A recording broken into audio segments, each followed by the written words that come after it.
بنتكلم النهارده على مواطن مصري، وانا في الحقيقه مش عارف ليه حضراتكم لما اتحكم عليه بالاحكام الجنائيه، هو في النهايه هو سجين جنائي ما هوش سجين سياسي، بداتوا تستدعوا مساله الجنسيه البريطانيه، وانا مش شايف ان اكتر ديمقراطيه من ان انتوا قاعدين هنا النهارده في مصر وبتتكلموا.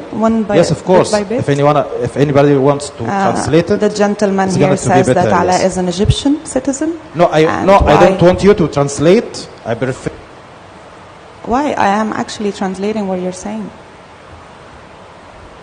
The gentleman here says that Allah is an Egyptian citizen, and he is wondering why we as a family, after he was, sorry, you said sentenced in a criminal case, not a political case. That's what you said. He's wondering why, as a family, we resorted to foreign pressure. Continue, please. Carry on, gentlemen.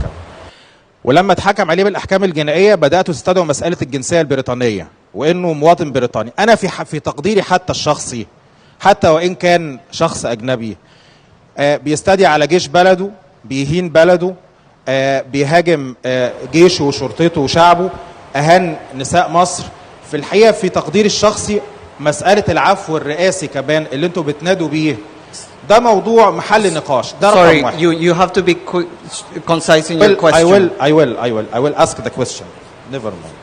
أنا السؤال بقى بتاعي لحضراتكم، يعني انتوا جايين تستدعوا دول أجنبية على مصر، جايين النهارده تهاجموا مصر، جاية أنت النهارده تطالبي بعفو رئاسي عن سجين جنائي، جايه تتكلمي عن حد انت شخصيا على المستوى الشخصي في فيديوهاتك على السوشيال ميديا.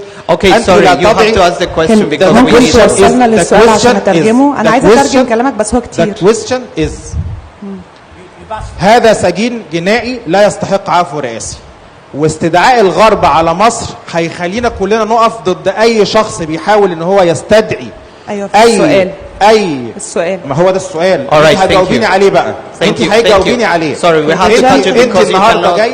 We have to let her respond.